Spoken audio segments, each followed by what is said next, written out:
Hi കൂട്ടുകാരെ, പുതിയൊരു വീഡിയോയിലേക്ക് എല്ലാവർക്കും സ്വാഗതം.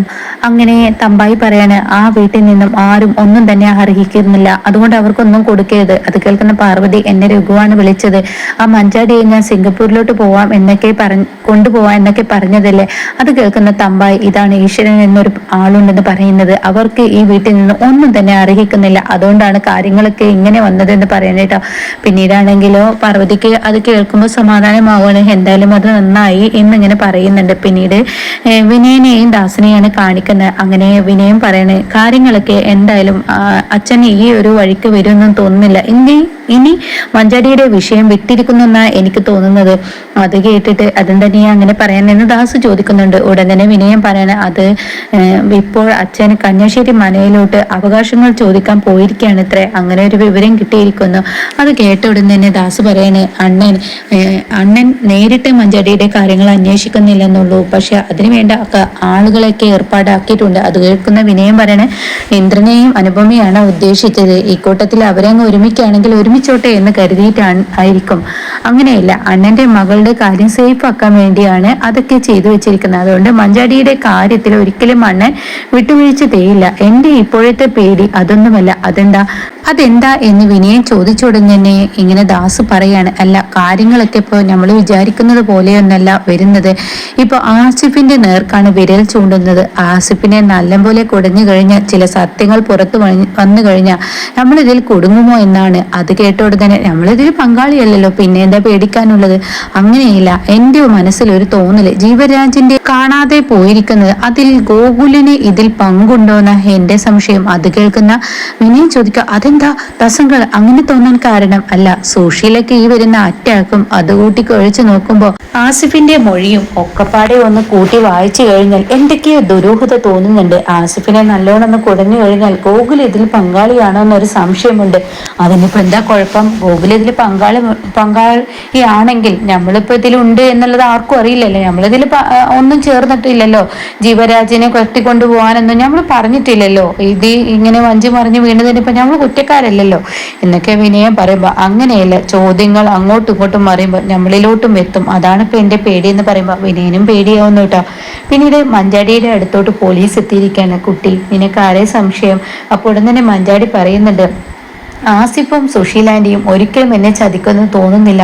എൻ്റെ വീട്ടുകാർ എല്ലാവരും എന്നെ കൈവിട്ടപ്പോൾ സുശീലാന്റിയാണ് എനിക്ക് ഇടം തന്നത്, അഭയം തന്നത്. അത് കേട്ട ഉടൻ തന്നെ വല്ലാത്തൊരു കഷ്ടം എന്ന ഭാവത്തിൽ അനുപമ അങ്ങനെ നിൽക്കുന്നുണ്ട് കേട്ടോ. ഉടൻ തന്നെ മഞ്ചാടി പറയാണ്, എനിക്ക് സുശീലാന്റിയാണ് അഭയം തന്നത്, അവർ ചതിക്കുമെന്ന് എനിക്ക് തോന്നുന്നില്ല. പിന്നെ ആസിഫ് ഈ ഒരു കല്യാണക്കാര്യത്തിന് ആദ്യം തന്നെ തുടക്കം കുറിച്ചത് അവനാണ്. അത് കേൾക്കുന്ന പോലീസ് അറിയാണ്. പിന്നെ നിനക്ക് ആരെ സംശയം? വേറെ ആരെങ്കിലും സംശയം ണ്ടോ?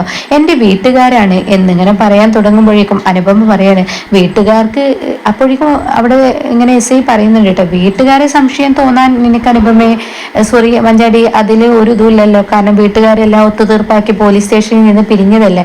അപ്പോഴേക്കും അനുപമ പറയാം, വീട്ടുകാർക്ക് ചെറിയ എതിർപ്പൊക്കെ ഉണ്ടായിരുന്നു, പക്ഷെ പോലീസ് സ്റ്റേഷനിൽ നിന്ന് വിട്ടു പിരിഞ്ഞപ്പോൾ ഇവളുടെ കാര്യത്തിൽ ഞങ്ങൾ ഒരു തീരുമാനം എടുക്കുന്നില്ല എന്നായിരുന്നു. പക്ഷെ അച്ഛൻ പിന്നീട് വാക്കുകളൊക്കെ മാറ്റി ഇവളുടെ വിവാഹം വരെ നടത്തി കൊടുക്കുക എന്നൊരു തീരുമാനം എന്നൊക്കെ എന്നെ പറയാണ് കേട്ടോ.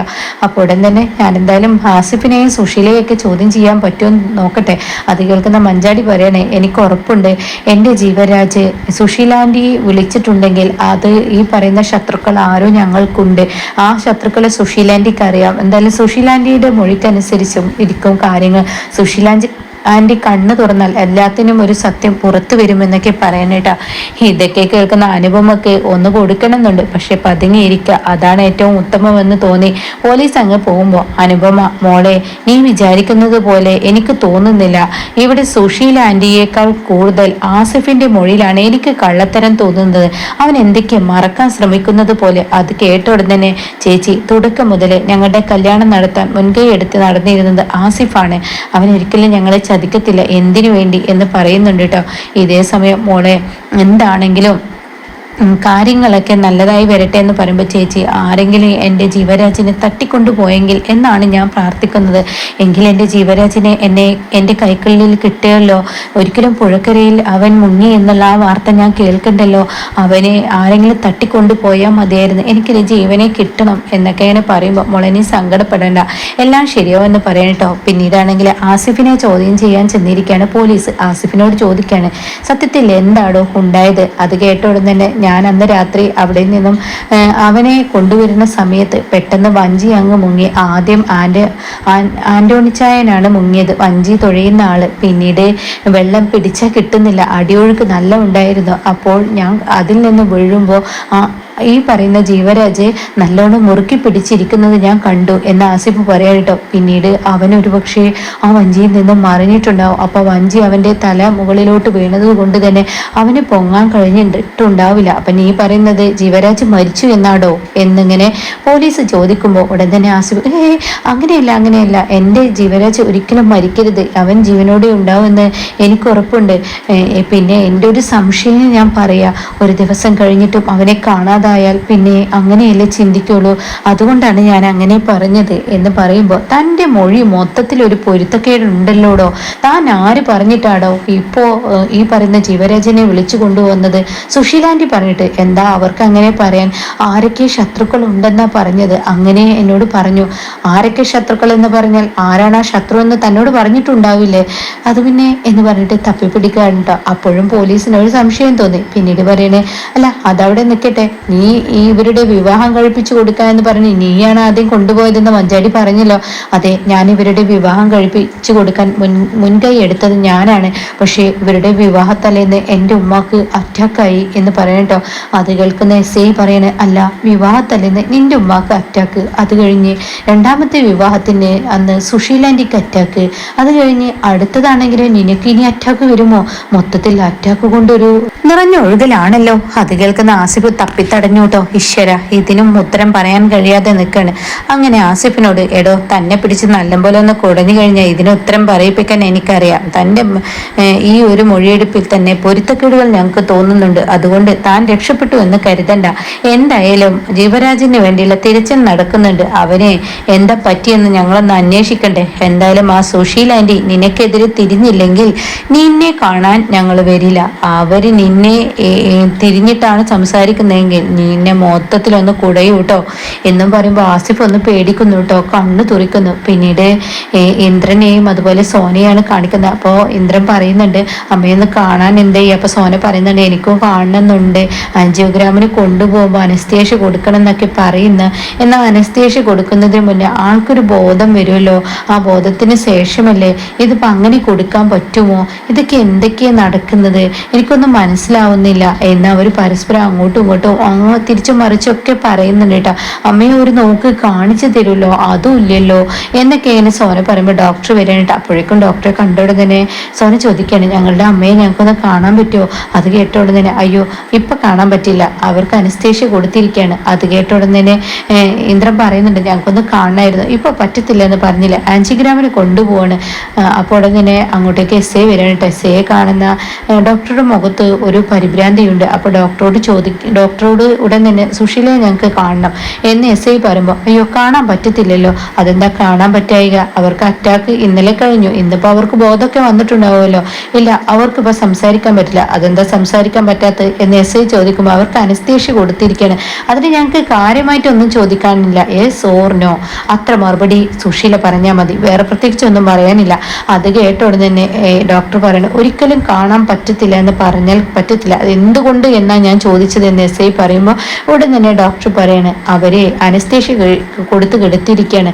അതിന് അനസ്തേഷ്യക്ക് ചെറിയൊരു അബോധാവസ്ഥയിൽ ഉണ്ടാവുമല്ലോ, അതുകൊണ്ട് അവർക്ക് ചോദിച്ചതിന് മറുപടി പറയാൻ കഴിയുമല്ലോ, ഞങ്ങൾ കണ്ട എന്താ കുഴപ്പം? അപ്പോൾ ഡോക്ടർ പറയാണ്, ഞാൻ പറയാനുള്ളത് പറഞ്ഞു, എൻ്റെ ഇതിൽ നിങ്ങൾ എന്തായാലും കാണില്ല, നിങ്ങളുടെ സ്വയം ഇഷ്ടത്തിന് നിങ്ങൾക്ക് കയറി കാണണമെങ്കിൽ കാണാം, പക്ഷേ ആ പേഷ്യൻറ്റിന് വല്ലതും സംഭവിച്ചു കഴിഞ്ഞു പിന്നെ എന്നോട് പറയരുത് കേട്ടോ എന്നുമുള്ള ആ ഒരു വാക്കാണ് കേട്ടോ. അതങ്ങ് കേൾക്കുമ്പോൾ എസ് ഐ അങ്ങ് പിന്തിരിയാണ്.